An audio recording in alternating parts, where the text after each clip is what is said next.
का मिर्जापुर जालू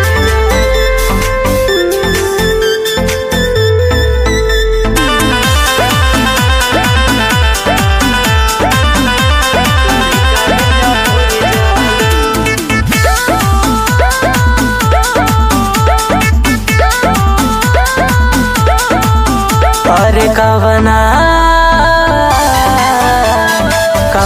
क्रीम से चिकन आलू करे का मिर्जापुर जालू करे का मिर्जापुर जालू।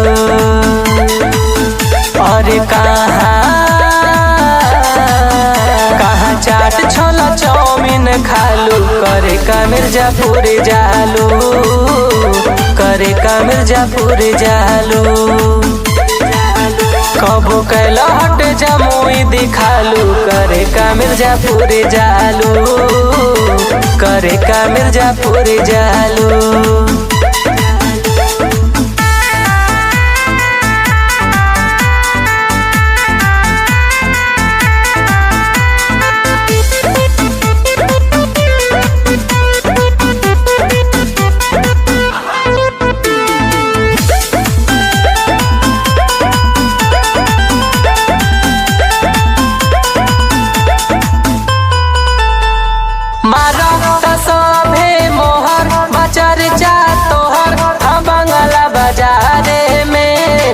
के तू भोरे भोरे जालू हबुआ के केला खालू ए गोरी तू कुआरे में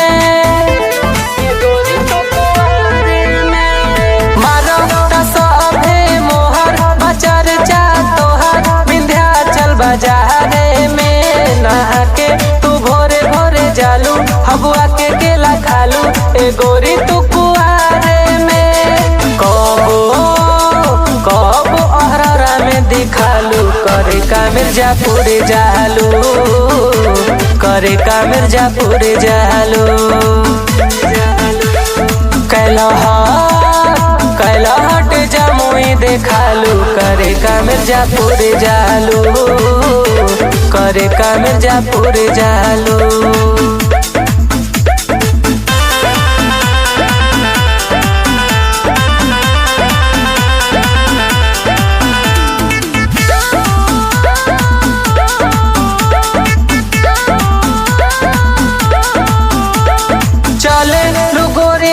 खाके कमरिया हिला के नारायणपुर बाजारे में ये जानू नहीं तू डेरालू नहीं तू लाजालू इमिलिया बाजारे में